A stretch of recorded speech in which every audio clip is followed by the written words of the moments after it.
Welcome, you magnificent millennials. Welcome back to the Millennial Matriarch podcast, coming at you on a Friday. You won't be listening to this on a Friday, but we're recording on a Friday, and this is really weird and special for us. With me is my gorgeous, patient, willing to wait the extra 10 minutes because I always need an extra 10 minutes before we record.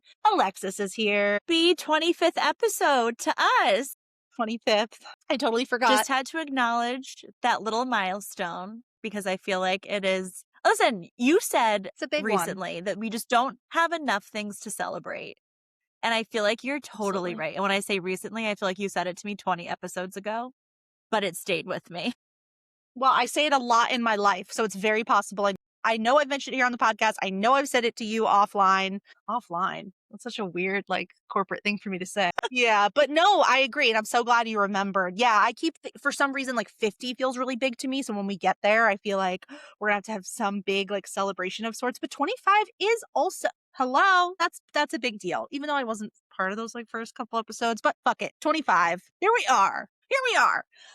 We're excited to talk to you today. I think there's just a lightness in knowing that I've got the rest of the weekend ahead of me, and this is such a great way for me to kick off the weekend personally. But without further ado, and I will mention to the crew that this is the second time that we are recording this episode. We did not record a full episode, but there were some technical issues the first time we tried, which is why we're coming at you on a Friday for us. But anyway, and I will say this, the planes are much quieter today. In addition to the technical issues that we had, I do think part of them were because I live so close to the airport, and I've said this before, my cell service and my internet gets fucked up when the planes take off. And for some reason, when we recorded, it was I kid you not, it felt like just planes were taking off rapid fire. And you nailed so it. Much so, I even talked to my neighbor the next day, and she was like, that was a lot of airplanes taking off for this time of day. Yeah. So you nailed it. So it was like a calamity of errors. It was all the planes taking off right above Alexis's house, plus just the platform difficulties that we were having. And there was a point where we were just I'm just going to walk away. I'll see you Friday. There you go. But here we are. Yeah, so that's given us a couple extra days to think about our topic. That said, I know I've shared multiple times on this podcast that I will likely not be having children. And that's actually something that Alexis and I differ on. We certainly support each other's decisions, but we have some different reasons for our opposite views and personal decisions to or to not have children. So that's what we're going to be talking about today. So what I like to do, per usual, is start off with a little stat, because beyond this millennial matriarch, aka me, there is sort of this mass exodus happening around parenthood. So I did a little research.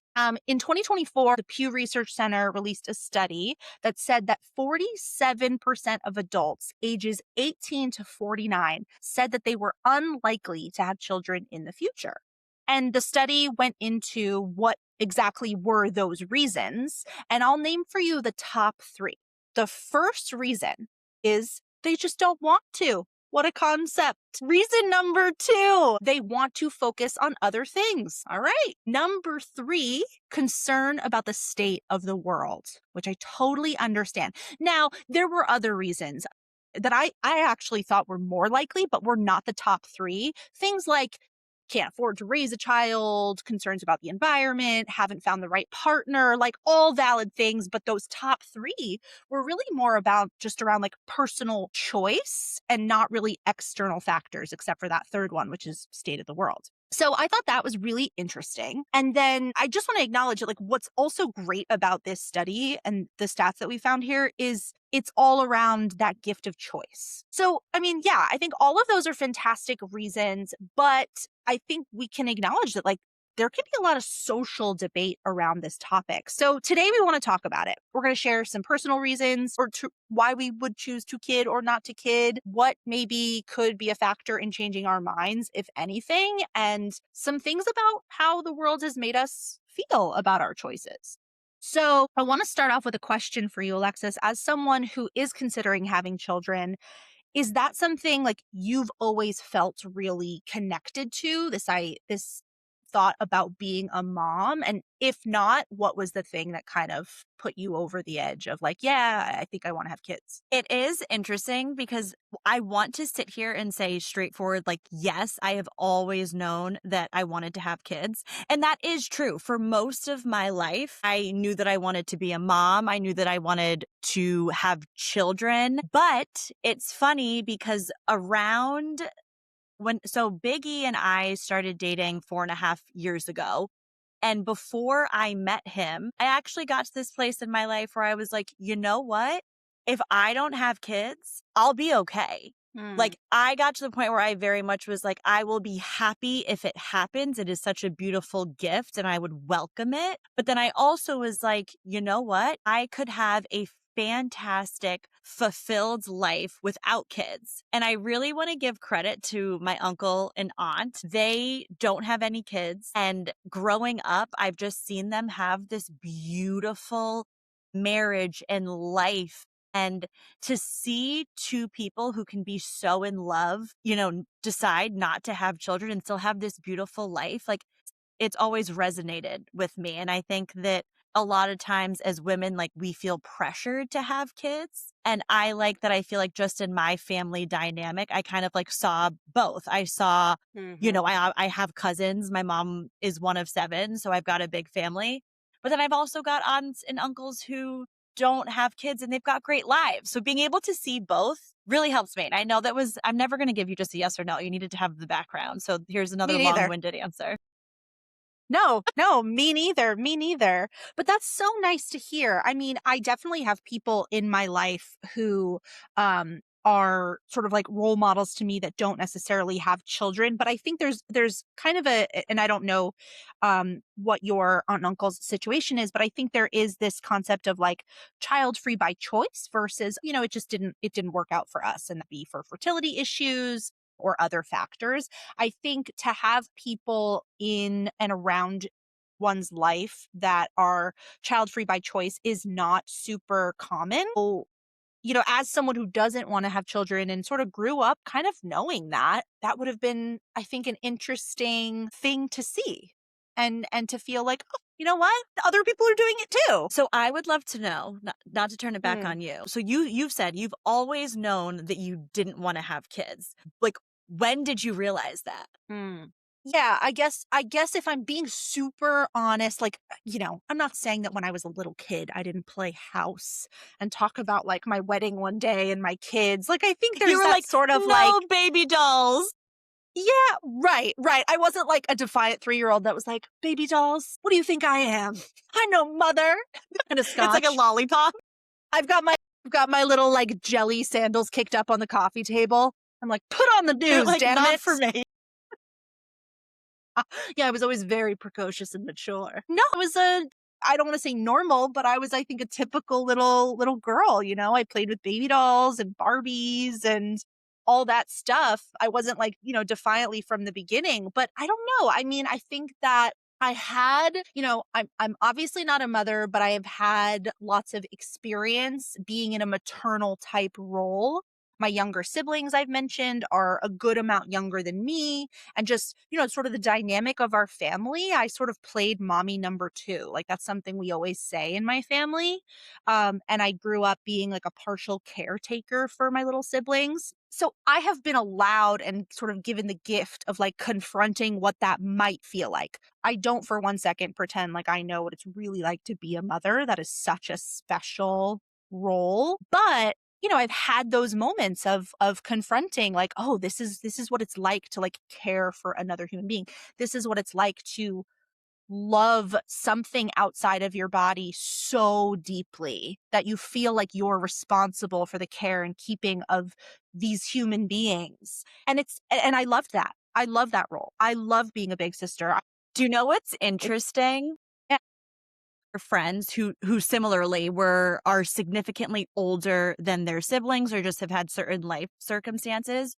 where they have kind of felt like they've already like parented their siblings and, they've kind of shared like a similar outlook. Yeah. So it's not that that experience put me off to motherhood. It's just I got a little bit of a taste. And with that taste came from a very young age this understanding of like what a massive responsibility this is and how consuming it could be, rightfully so. And when I, closed my eyes and pictured my life in the future, I just didn't see that for me. I just felt like it stops here with my siblings. I just don't know that I want to procreate in the future. So I mean, yeah, like in my early teenage years, I was starting to have thoughts. And then I would sort of flippantly say when people would be like, because I think societally, the way that people talk to women is, oh, well, one day when you're a mom or one day when you're a wife, it's sort of part of our culture. I would very often be like, oh, well, I'm not having children. And then people would sort of be like, ha ha ha ha. Like, you're so silly. You're so funny. You're so young. And I'd be like, no, I don't think I'm gonna have kids. We can talk more. Yes, I would love to talk more about what people have said to you, but not just before you met your husband, like especially now, because obviously it's like when you are with somebody for a long time, it's like when you getting engaged, then once you get engaged, it's like, Yes. okay, so when is the wedding? And then after the wedding, it's like, okay, so when you guys fucking without protection and when are we getting a baby? I know, isn't that funny? Like you go like most of your youth, like your teenage years with everyone wanting you to avoid getting pregnant. And then you reach a certain age and a certain like social place, like in a relationship, like you said. And then it's like, okay, when are you getting pregnant? You're like, time to be a cum dumpster. Isn't that funny? I'm so inappropriate. I've literally said to people when they've been like, "Oh, we're trying." I've been like, "Oh my God, so you're like fucking without protection. Like, what is that like?" Because some people go their whole sexual life never doing that, right? Like never not using a condom or never like ejaculating inside a person. And that might be your first experience. So people always love that question. I'm just like, oh, the freedom it must feel like. But yeah, isn't it such a weird juxtaposition of like, don't have sex, don't get pregnant, don't have sex, don't get pregnant. And then it's like, where's the babies? Go, go, go, go, What's go, go, going go, go, go. on? You're getting to be that age, and I know we're not going to bore you here with all the stats about like, I mean, it's not boring. We're not going to bore you with all the stats of like when you reach a certain age, your eggs are less than blah, blah, blah percent. Like, we're not going to go into all that. I think we know Point of it. this conversation. That's not the point, but part of that, I think, is the social pressure that you get as someone who either doesn't want to have kids or does, but just like isn't trying yet, or does and is having fertility issues and is like, could you stop fucking asking? I'm fucking working on it. Yeah. So tell me more about like if you feel like you're getting that pressure even more now that you're married, or do you feel like people have known you long enough that they're like, okay, we're not going to hound her anymore? Yeah, I was going to say actually probably the latter because I feel like yeah, there was sort of a period between like young adulthood and then things getting serious with G that people were sort of like, oh, engagement, marriage, babies, and then I sort of have to stop at babies and say, "Oh, no babies. I just don't want to." So such a Also, presumptuous question. also, what if I had turned to you and said, "Oh, because I have a certain condition and I can't conceive?" Like you would have felt like such a fucking jackass. I say that all the time. Like, don't assume. Yeah, I mean, I am happy to say because I just don't want to because it's the truth, but like respect that other people might not want to get into it. Might be a really sore subject. But anyway, I digress. Yeah, so I think that now everyone in my life knows like I'm not interested and I am totally open to saying never say never, right? But I really don't picture it and I think that everyone in my life really knows that.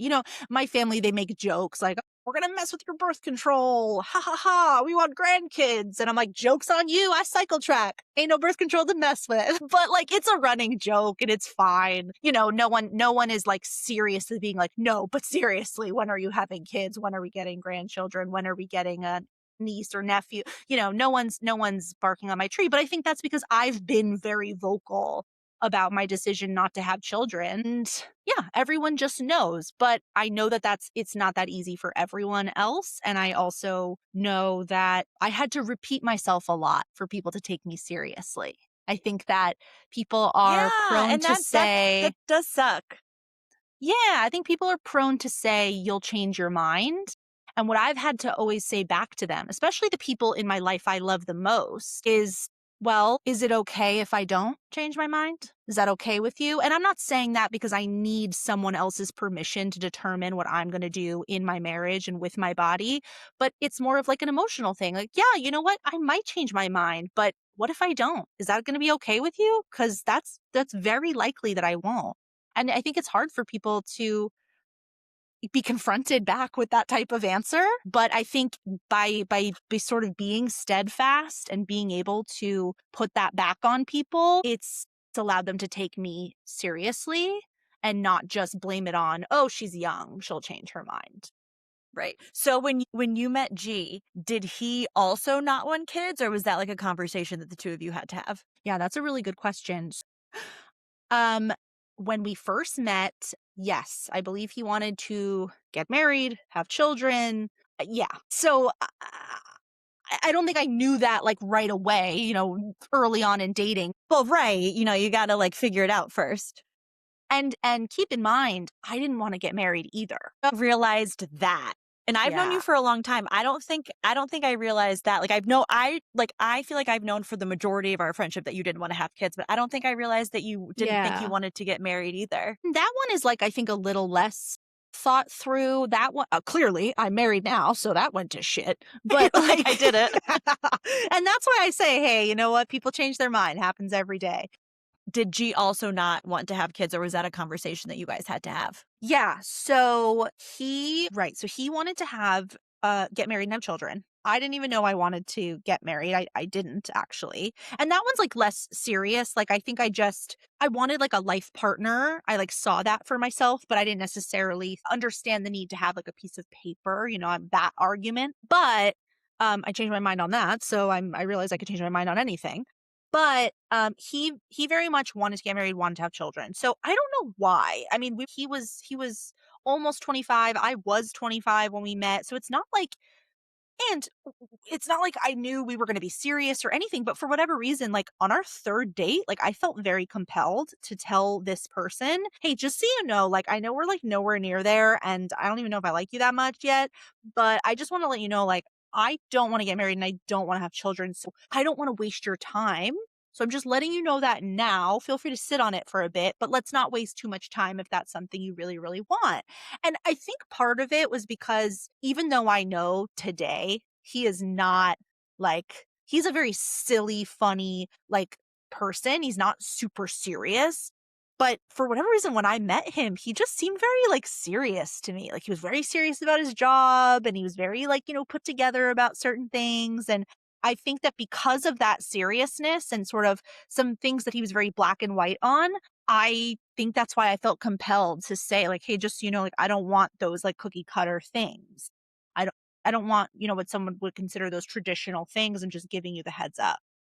Well, if it makes you feel any better, on my husband and I's third date, we talked about whether, like, my husband's Jewish. We talked about if we had kids, would Yeah. I feel comfortable raising them like Jewish or interfaith? Like, we had a lot of big talks on date number 3. So I don't know what it is. I don't know what it is about date number Maybe 3. that's I don't want anyone falling into false things here, but like maybe that is a sign of someone, like their energy, like you taking them very seriously and having those types of conversations early, like provided it's mutual conversation, not just one-sided, like, hey, I want babies, because that's weird.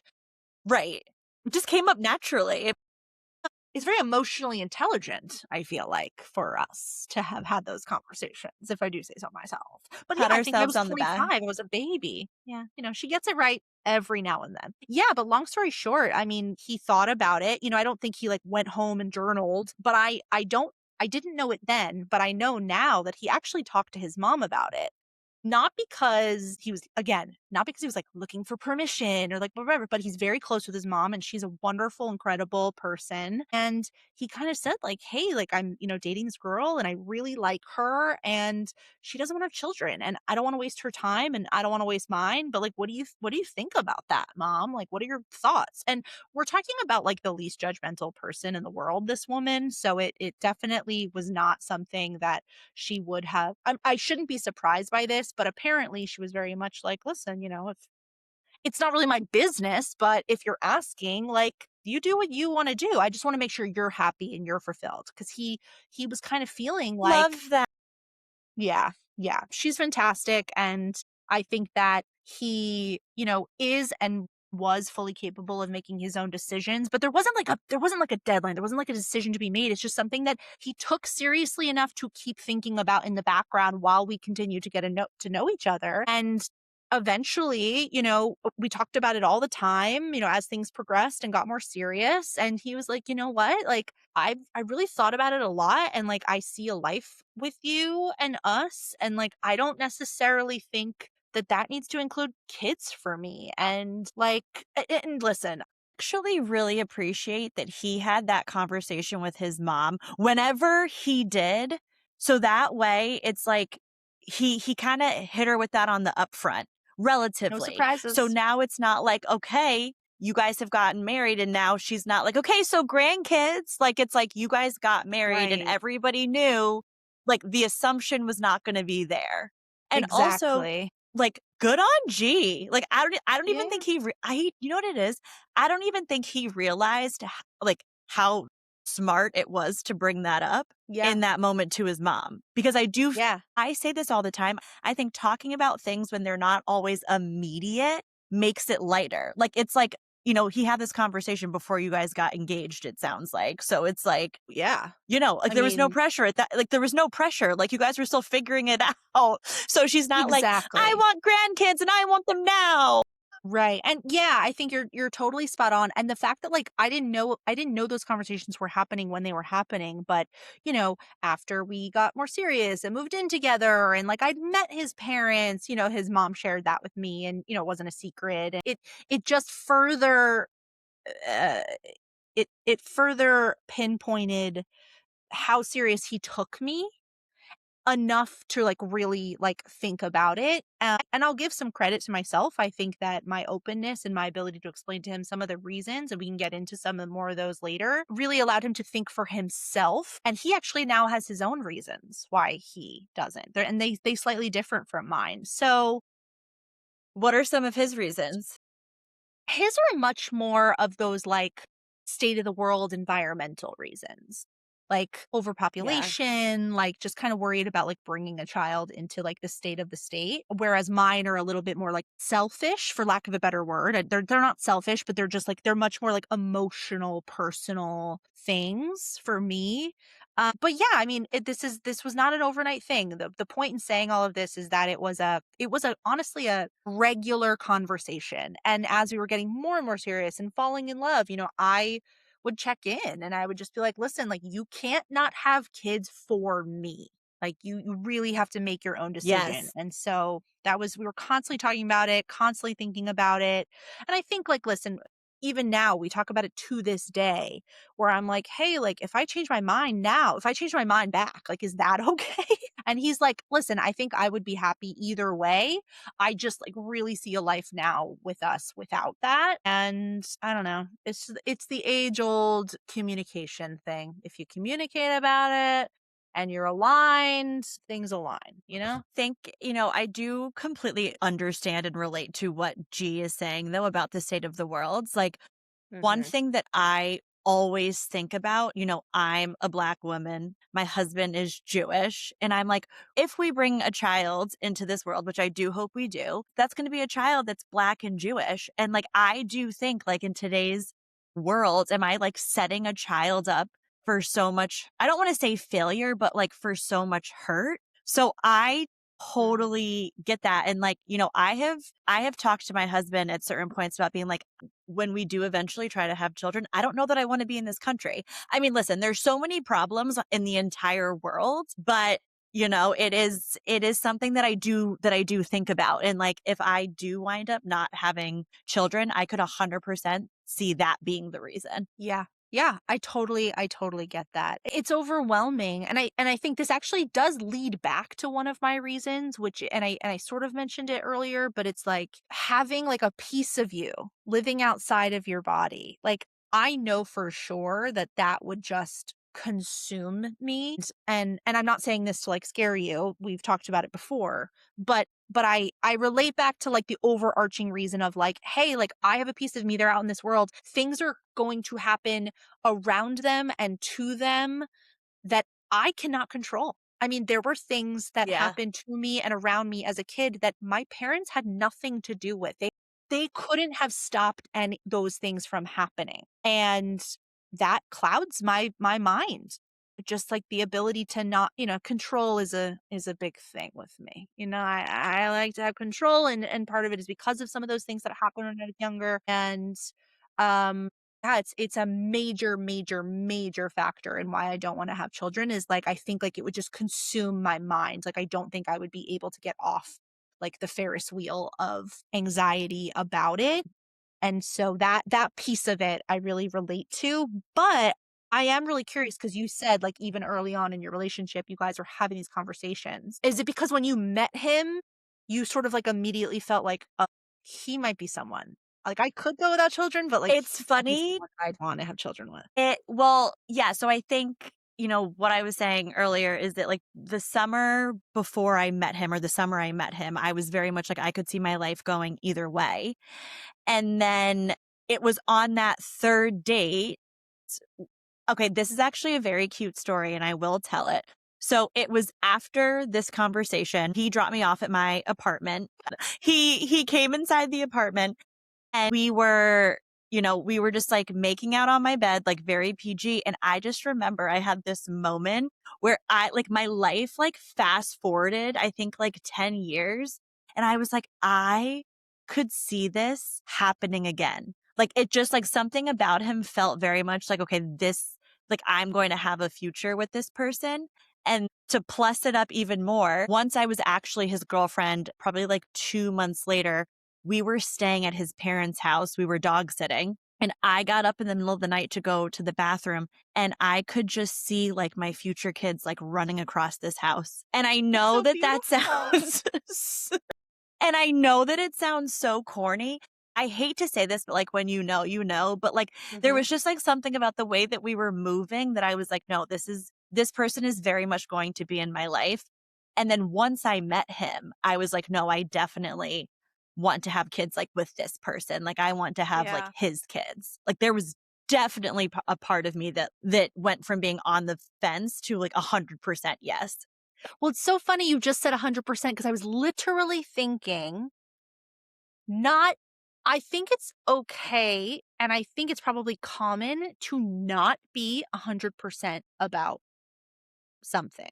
One of my reasons for not having children is not because I'm not 100%. Like, it's much more than that, but don't think, when people say, like, are we ready? Are we ready? Like, I don't know if anyone is 100% ready, but Right. I think that you need to think about like what are your overall like feelings on the matter and like what are your overall things. I might have said this on this podcast before, an analogy my mom gave me once about like a partnership, a relationship, which was if you picture yourself waking up in the morning, you stretch, you open your eyes, you sit up, you put your feet on the ground, you turn around, and your partner isn't there. Are you relieved or are you sad that they're not there? I Is not know. where I thought she was going with that, but that is an amazing No. analogy. And I realized that that is about relationships, but I have actually like used that in my own processing about like life decisions. Like if I wake up tomorrow and I don't get that job, am I relieved or am I upset? If I picture my life 10 years from now and I walk out to my living room and and I don't see like a baby there, or I'm not, in my family portrait, there's not a baby there. Like, am I relieved or am I upset? And it's not always relieved, but it's whatever that, like, whatever the struggle is that you're having to think about it that way. And I think that that's enough, And I think you can change your mind, but it's enough to sort of get a gauge of how am I feeling right now about this big important subject? Am I sad if when I think about a future without it? Or am I relieved and or totally fine with it? But I think that that's beautiful. Actually really like that analogy, and you can tell your mother I'm gonna steal it. I'm gonna use that. Well, she'll listen, so she'll be able to hear that. But yeah, and I don't even know. I mean, she mentioned it like very like sort of like passively, and I was like, you just blew my fucking mind. And I don't even know if she knows, but I think about it all the time. Good. And I just wanted to go back to like the cheese factor. Like you were saying, oh, maybe this is cliche or something like that. But like we need that, Alexis. Like sometimes we need that in our life. Like just a little cheese, a little cliche, especially when it helps you determine if you want something big to come in or to happen to your life. Like that feeling you had, like, wow, like what a beautiful, comforting feeling. Like, oh wow, like not only do I feel like that's something that I want, but I want it with this person whose parents' house I'm in right now, who could potentially be my family. Like I think that that's a big deal. And I think not everyone experiences that. Yeah. So, not to take a little bit of a heavy or dark turn, but, I do want to be honest with, how I feel about this. And one thing that I have always thought about in the back of my mind is, I struggle with my mental health. And I can't sit here and tell you that the question or concern that I would be able to care for a kid hasn't come up. I remember probably like 3 years ago, I actually like called my mom because she was still alive, hysterically crying. And I was like, Mom, how am I going to be able to have a child if like my lows are so low? Like, how am I going to be able to take care for a kid? And I have to give my mom so much credit because immediately she was like, I do not doubt for a second that you would be able to take care of a child. But that is something that sits in the back of my head. And I can't, I think having Cookie has helped a lot because I see that like even when I'm in a depressive episode, like I take care of him. Like no matter what, I have always been able to like get up and take him out and make sure he's fed and like get him what he needs to do. But it is something that worries me. And then, also genetically, like what could I potentially be passing on to a child? But I also know that because I struggle with my mental health, and just a society that we live in now, there's more tools that like our parents didn't have. So, that is, I Exactly. don't fear for it as much in that way, but I can't sit here and say that it doesn't cross my mind because let me tell you, almost every time I'm in a depressive episode, it does cross my mind. Well, that's super, super powerful. And I'm really glad you shared it. And I feel like that is like very intimate and not something you needed to say. But I'm really glad you did because I think a lot of people can relate to that. I understand why you feel that way, but I think that your mom was 100% correct. And I know for a fact that when I'm going through a really hard time mentally, one of the things that I've heard from people that I confide in is like it's good that you have your animals because they are a great reminder that there's someone and something that really needs you and it keeps you in a semblance of a routine, even when you've let everything else Yeah. go because of the way that you're feeling. Now, I'm not saying that children are similar or that they would be a fix or a tool to help you with your mental health. And I'm saying this to the listeners because I know you know this, but I do think it's a great example with Cookie because it just proves that you're able to sort of think outside of yourself in those moments. And I think that that's why, there's this phenomenon of, moms maybe not taking as great a care of themselves because they're caring for their children. And that's because mothers have this incredible thing built into them where they are mama bear and they will protect and do and be, whatever they need to be for their children to make sure that they're safe and well taken care of and protected. And you're going to do that. But because of all the tools that exist and because of how much work you've put into your mental health, I think that you can do that while also not neglecting how you're really feeling personally. And that's a really beautiful thing. Hoping. So we'll have to see. Yeah. It's happening. But I do have to say it has always meant a lot that my mom, like, with every conviction, like, not a didn't stumble or hesitate. She was like, "I have no doubt that you could." And, like, I do think about that now. I'm like, "You know what? If she thinks I can and she, knows me better than anybody on the planet, let's Mhm. hope she's right." Yeah, I think she is. I think she is. But I am curious because you are, I mean, I hope people are giving you some friggin' space about this, but because you are, semi recently married, are you getting the when are the babies coming? Are you getting those kinds of questions now? No, I felt like I got them more before we got married, honestly. I think that because my mom passed away the year before we got married, I think people, like, really backed off. Mm. Yeah, Fuck so off. it's not something I get pressure about. I also have never felt any pressure from my parents ever, and I think that's because my parents had me later in life. Like, my Mm. mom had me when she was, like, 35 or 36. No, 34 or 35. I was like, how old's my sister? 34 or 35. And I'm 33. So while I'm approaching that age, like, I'm not quite the age that she was. Yeah. So yeah, my parents have never put pressure on me for that. That's not where I get it when I do. Yeah. No, that's awesome. And that does, I guess, bring up sort of a subtopic of this, which is, there might be folks out there who want to have children, but they just don't want to yet. And, they're sort of fighting against the societal pressure to just do it by a certain time. And, I didn't pull up any of those studies, but I'm sure there are many on the decision to just have children later in life. And, that not necessarily being traditional. But I think like generation after generation is moving towards that being more of the new normal. And maybe that's also part of 100%. you kind of not getting pressure. But yeah, I think your parents being in their mid-30s, that helps because you're just like, okay, there's sort of like a level set there. We don't need to like Yes. put any more pressure before then.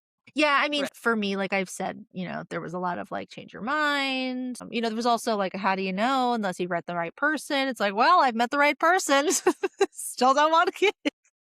If there was a person, who I was going to have children with, it would obviously be my husband. Not that I'd go off and have children with anyone else, but like, if there, he is not the reason I don't want kids. It's not like, oh, I love him, but wouldn't want to have kids with him. It's like, it would be him, and if something happened, accidentally, it would be a serious conversation.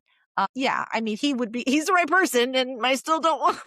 And I also want to say, like, and if it's not clear already, like, I love children. Like, I love babies. I don't know if I really like kids, but I love babies. And I love people that want to have babies. Like, I love the idea of being the cool aunt. I have a couple of friends who have children. And honestly, like, one of my, like, the biggest sadnesses in my life is not living closer to those friends so that I can be a bigger part of their children's lives. It like really makes me sad. But, we all make choices in Oh. life, and I think you show up for the important things. But that's just I say that to stress the importance of I love and support my friends and peers' decisions to have children. And I am so happy for people who want that for themselves. And I think that the people that love me are happy that I'm living life the way that I want to too. So it all balances out. Yes. And you know what?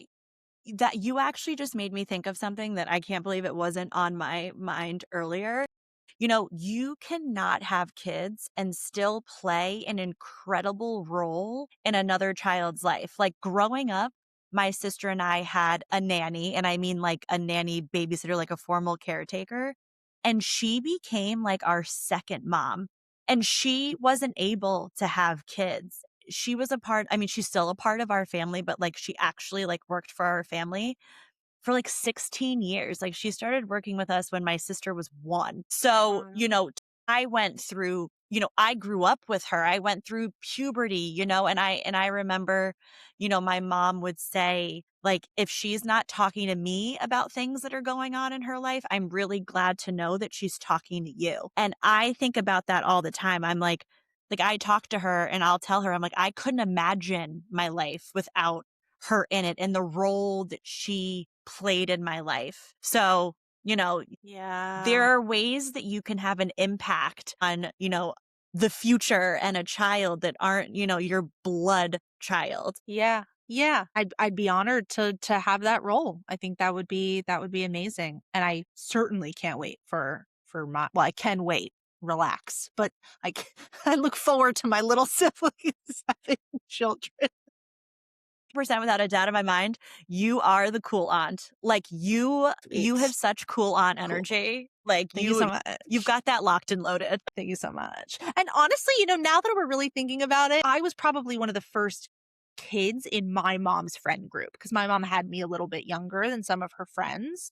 So I always remember like being around the adults and like I was the only kid. When my sister came along, that's when all of my mom's friends started having their firsts. So I think maybe I was always around like cool aunt energy. And maybe like I was inspired. So I literally have like 5 or 6. If you're listening, you know who you are. Like you've inspired me. Like, yeah, even though a bunch of you went out and had kids anyway, that's all right. I had a good 5 or 6 without that 5 or 6, 7 years without you having kids. And that's where I was like, yeah, that seems pretty cool. She comes, she plays with me, we hang out, and then she goes out for the night. That seems dope as hell. Like, I don't know. That must have seeped in somewhere. It's Kate Hudson's role in raising Helen in the first 10 minutes of the movie before that movie goes downhill. Like where she just I like comes know. in and she's the cool aunt. And then she's Yes. I'll never forget that scene where she's like changing out of whatever her work clothes are into her like slutty little like nighttime outfit. And I'm like, oh, get it. Yeah, goals. And Kate Hudson's actually one of my favorite actresses. So I love the reference. I love the There you reference. go. All right. Well, anything else you kind of want to share on the topic? No, I think that if I had to like put this episode in a bow, I would say that honestly, choice. Like you have the choice and whatever you're feeling, whether you want to have kids or you don't want to have kids or you're not sure if you want to have kids, like you're allowed to feel all of those things and you can feel all of those things at different stages in your life. Yeah. Well I think said. that's Well it. said. And listen, this will continue to come up like many of our topics do throughout the remainder of our show. And who knows, maybe I'll pop on here one day and be like, "Hey guys, I'm knocked up." Whoops. We'll see. But until then, I will be choosing against it. And we'll see what happens. Now, let's get into something a little bit silly, a little bit slutty. It's a lot of it like us. It's the Millennial Mouthfuls segment. You all know this is when we talk about what we are loving, what we're hating, what we're watching, what we're reading, what we're eating. And this week, I want to start off with what else? A gripe that I have. So, Lay it on us. Saturday night, my husband and I, we get into a little tiff. I decide Sunday morning, I'm going to go out for a workout. And then instead of coming home, we're going to give each other some space. And I'm going to go to a coffee shop after my workout and I'm going to do my little admin day. Now, that's the day where I check the budgets. I book my workouts for the following week. I do my reflection on my goals, maybe some meal planning. I'm going to do that outside. I'm going to do that at a coffee shop. So I took my laptop with me to my workout. And then after my workout, I walked up the street to a very well-known coffee establishment here in Austin. And I go to walk in and there is a big fat sign just outside of the entrance that says no laptops. I said, huh? No laptop? That's weird. I walk in. I go up to someone because I'm not a man. I'm okay with asking questions. So I go up to someone and I say, "Excuse me, sorry to bother you. The no laptops thing, is that like the inside? Is there a certain area? Because I won't go to that." "No, we don't allow laptops here." What? Was there any other information? Like, did he say why? Could already tell it was like a pretentious elitist thing. And I literally just said, "Are you serious?" He said, "Yes." And I said, "Jesus, what?" I said, "Well, then I guess I won't be spending any money here, will I?" And I walked out. And listen, I think I said it in a tone. It's not this person's fault. He just works here. But I left and I went somewhere else. And can I tell you, I was like, now like and I was already like, I had a plan, and I want to go somewhere with food because I'm going to be here for a while. And I just worked out. So I want a coffee, but I also want food. And I don't want like a pastry. I want like eggs. I Right. want chia seed pudding. Like I A want meal. something. Yeah. good and nutritious and a meal. And it's like, there's coffee shops all over Austin. But now I'm thinking, oh my God, like, is this a rule that I don't know about? Like, I think I've gone to plenty of coffee shops and work, but now I'm like, where do I go? Blah, blah. So I found myself like Googling where else to go. And I finally settled on a place and it was fine. But I just was like, what the fuck is, and I've heard about this. I just have never This is like experienced a it. thing now. So I have not experienced it firsthand yet, but I have heard that in the North End, so for those of you that are not familiar with Boston, North End is Boston's Little Italy. There are some no laptop cafes.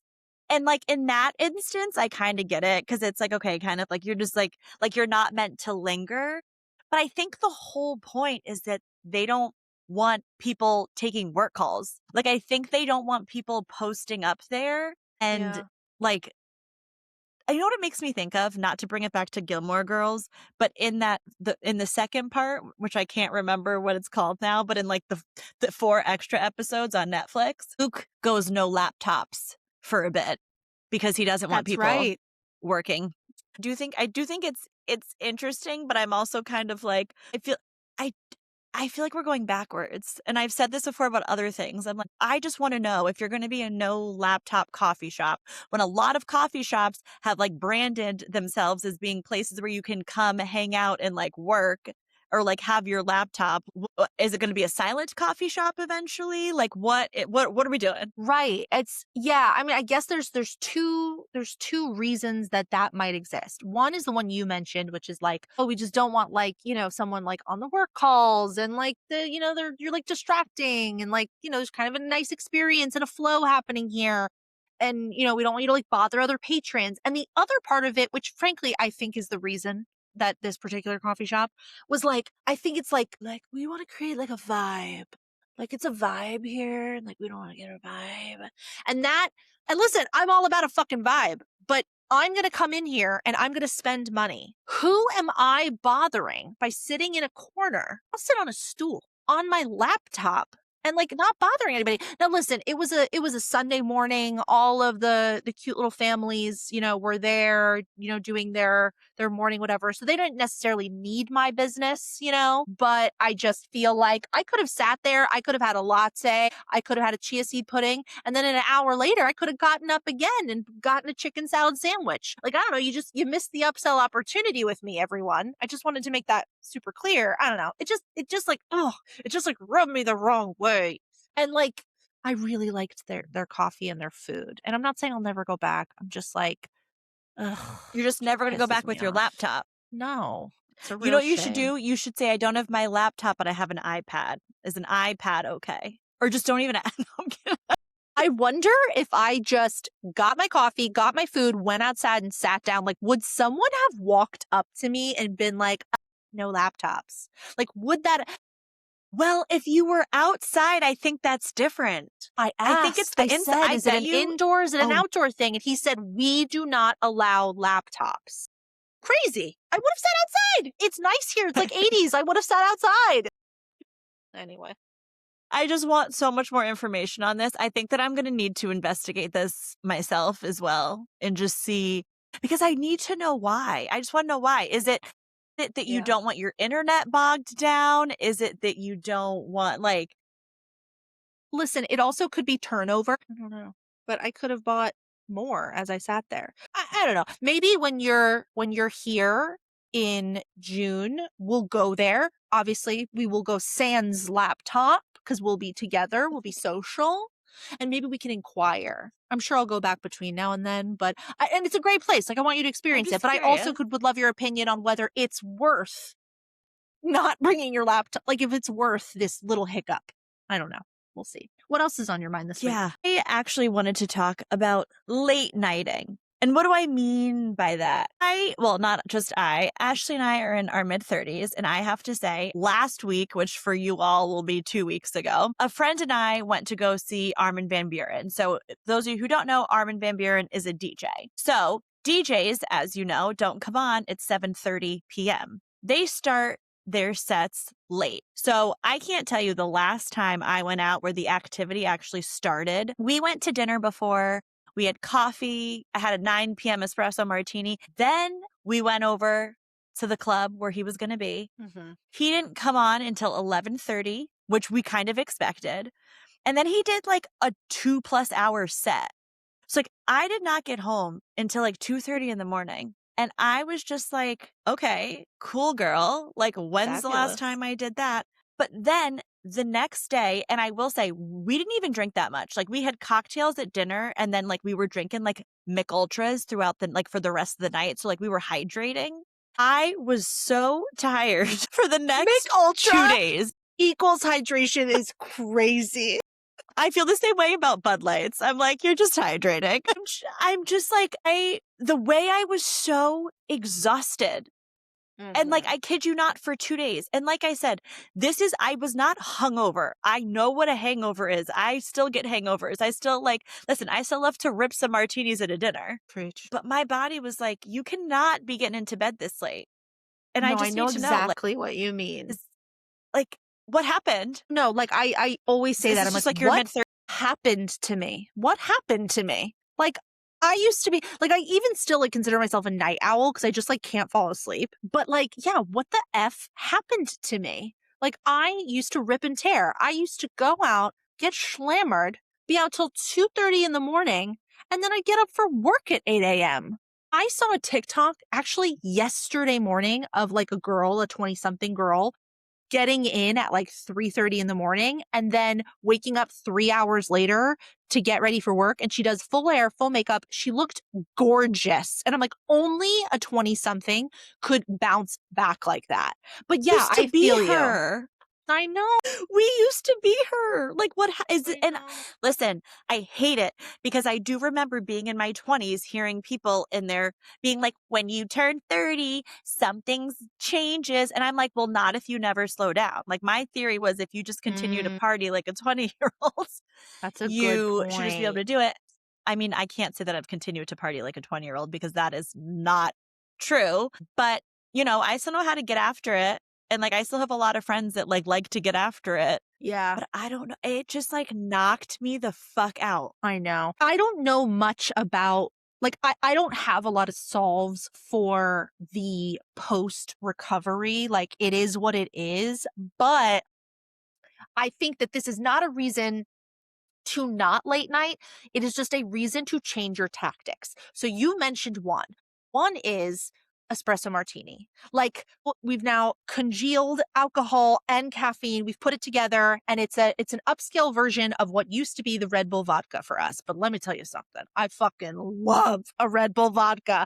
I really do. One sip of a Red Bull vodka and I'm like, oh, tastes like 2012. But anyway, that is a great tactic. I think another great tactic is like, yeah, like doubling down on hydration, like throw in a liquid IV in your water for the day before. Like, you're going to be out late. Make sure you're triple, double, quadruple hydrated, making sure you're eating like a full meal, making sure you have an espresso martini to kick off your night, then making very specific choices about like, do I have an energy drink? Do I just keep on this thing that I know is going to keep me amped and hyped? Like, there are tactics you can put in place to make sure that like you can get to the late night because you want it. We deserve it. But yeah, I feel you. It's like I've never like it's the having to hype myself up for me. Like that's the that's the hard part. And then yeah, and another tactic I guess for the post recovery is you clear your schedule for the next day. It's not happening for me tomorrow. I know I'm going to feel like shit, but I'm willing to put in the work. So I'm going to clear tomorrow's schedule knowing it's not happening. And you have to have McDonald's breakfast the next day. Big E knows. He's like, if I've gone out and I've had like a night, he's like, so McDonald's for breakfast? Yeah. And I'm like, yes, 100%. Say obviously. less. That's part of the point. I'm like, I want to wake up. I and do want it for to the be McDonald's here. breakfast. I use it for the excuse to get the 3:30 p.m. Wingstop when I finally wake up from my stupor. Can I tell you something that like so that's Big E, right? Like he knows McDonald's. Yeah. G knows to without a doubt, do not let me go to bed with my makeup on. And I am really, really good about that. Really? I'm really, really I'm good about that. not. Like, even I in will. my drunkest of drunk, I as an adult, like as a teenager or like as a college Yes. student, forget it. I'd wake up in my makeup, raccoon face all the time. But he knows like that's like so important to me. So he literally be like, babe, go wash your face. Go wash your face. Go wash your face. Like you're gonna regret it. Like, go wash your face. He doesn't care, but he knows it's important to me. Just like Biggie knows McDonald's in the morning is important to you. And that's love right there. Wait, That's love. I'm picturing him like I'm picturing G putting like one of those like headbands in your hair and just like lathering up his hands with like some He Neutrogena doesn't and just like, facilitate. and He then doesn't getting like the facilitate. hyaluronic. I know, I He know, just but makes I'm just sure. picturing him being like quarterbacking it all the way. And listen, I don't think that the like the Neutrogena makeup wipes, like you really shouldn't use those on your face. But I think in the event of an emergency, maybe you should arm your partner, your roommates, your friends with those just to be like, hey, if I can't get up and I can't do it, just wipe my face. It's worth a try. All right. I guess to close out the episode, I just want to end it with a little like reality recap. I know we touch on TV a lot. You know, I think that by the time this episode comes out, y'all will have heard about the Taylor Paul bachelorette of it all ad nauseum. But you know, we love a good recap and we love to touch on these things. So I'll just leave it with like one particular thought.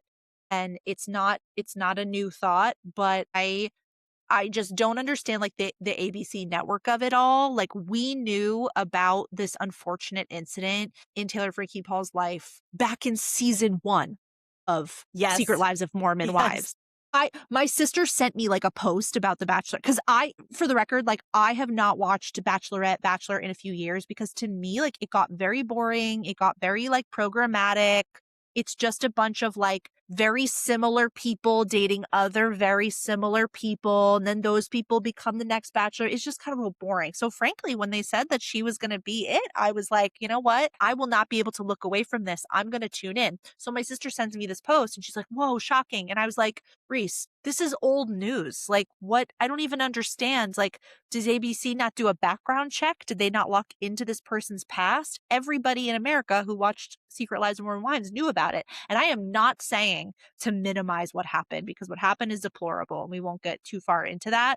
But I just don't understand like the network decision of it all. So my theory is probably that they knew, they took the risk and hoped that it would just never come up again. And then it did. And they were sort of like, all right, well, now I guess we have to put we have to put our fighting swords down and just back out of this. But I'm really, really curious, like from a business perspective, like how do you do that and justify that? Like the thousands, if not millions of dollars spent on just production and, paying people and feeding people and shooting and editing and like the post-production work. Like I cannot imagine that you're literally sitting on an entire season of footage that you're not even going to air and make money off of. Like that just seems crazy to me, but it clearly could have been avoided.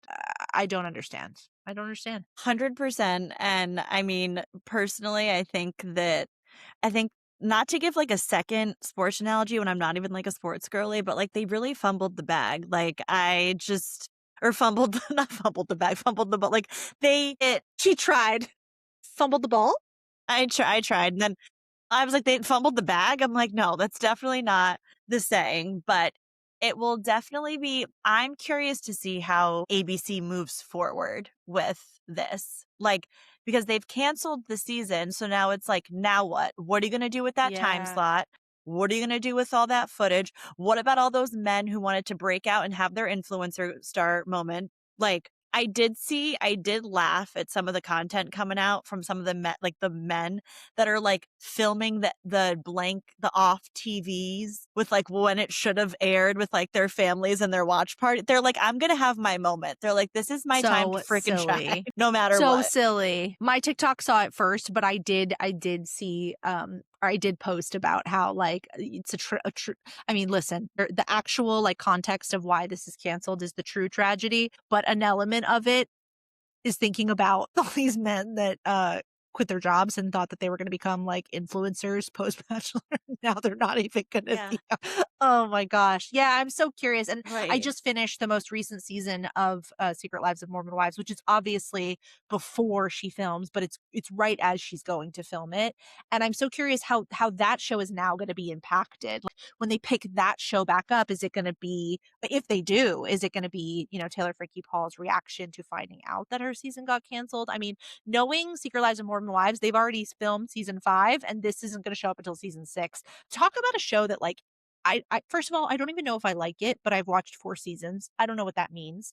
But there's so much that happens real time that by the time you actually watch this show, it's from 6 months ago and it feels like very dated. So I don't know how much longer that show can survive given the real time things that are happening that impact your ability to Yeah. really like sit and enjoy the show. And maybe I'm on an island alone, but that bothers me. I like to live in the world of the show a little bit. Yeah, I haven't watched it after season 2, but I have heard that I think they just film year round. Like, I think they're just, Constantly. like, filming constantly. Yeah, it's wild. It's wild. All Which right. Well, I just maybe wanted they to give shouldn't be. that. Yeah, maybe they shouldn't be. I know. Give the girls a break. Let's build up some content and then we'll see what happens. But yeah, we just wanted to acknowledge that because we know it's big in the reality TV world. And as you all know, we love us some reality TV. But I think that'll do it for now. Thank you all so much for listening. If you want more of this daily chaos, these hot takes, and our semi-responsible wisdom, you know what to do. Follow us on social at the Millennial Matriarch Pod on Instagram and YouTube.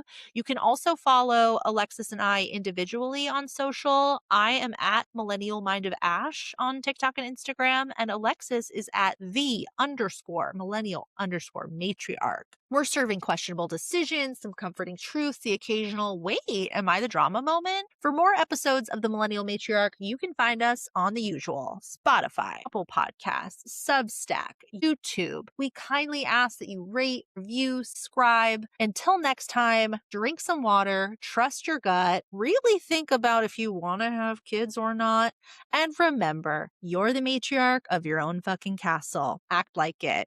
Love you. Mean it. Bye.